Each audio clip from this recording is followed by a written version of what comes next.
What if there was one thing that could make us happier? What if there was one thing that could make us less depressed? One thing that could make us less stressed?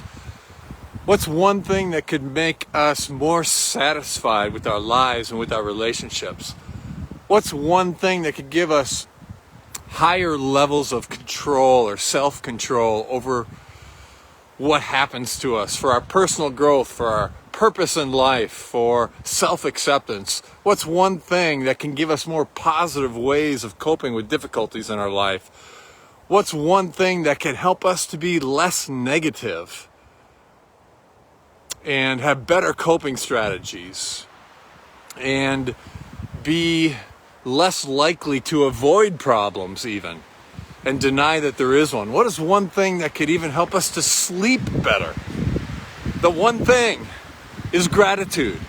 And on this weekend after Thanksgiving, that's where my mind goes. Gratitude, thankfulness, and thanks, and especially elevated thanks. 1 Thessalonians 5:16-17. Be joyful always.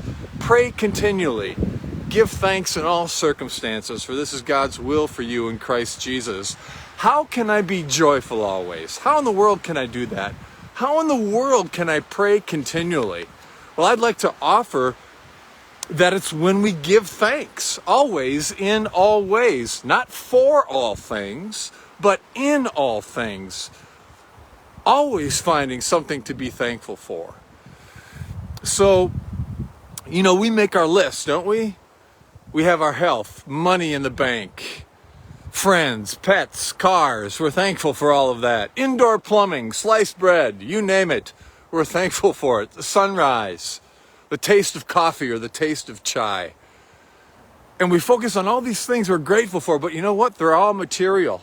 They're all temporal. They're all fleeting. They're all still good, but they're fleeting. And it's important to give thanks for all those things and make our gratitude list and name 3 good things each day that we're thankful for.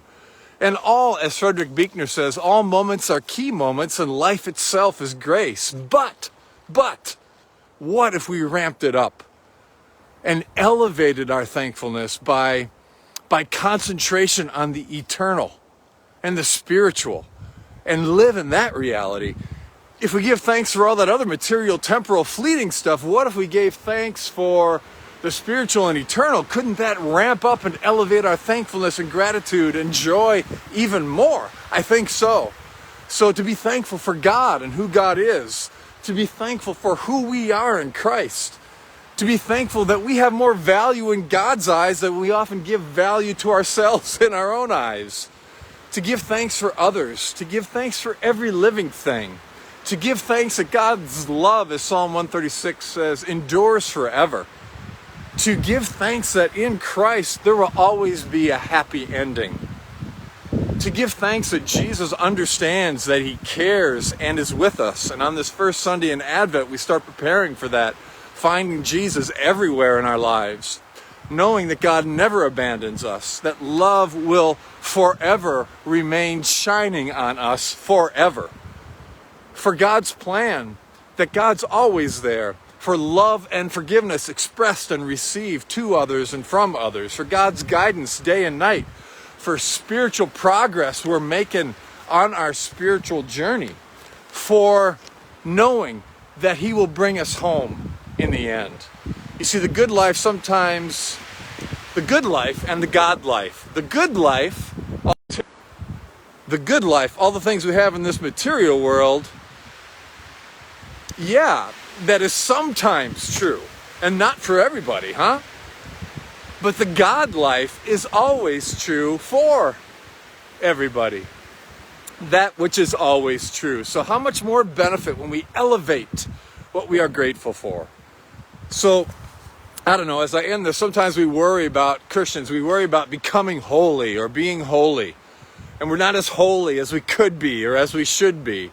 Well, to be holy is to be a fully grateful, thankful human being, to elevate our thanks. What about this quote that I ran into?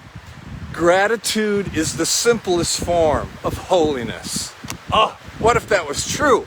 then help me to give thanks in all circumstances. And then what comes true is the prayer by Meister Eckhart, or the statement where he says, if the only prayer we ever prayed in our lives was thank you, that would be enough. May we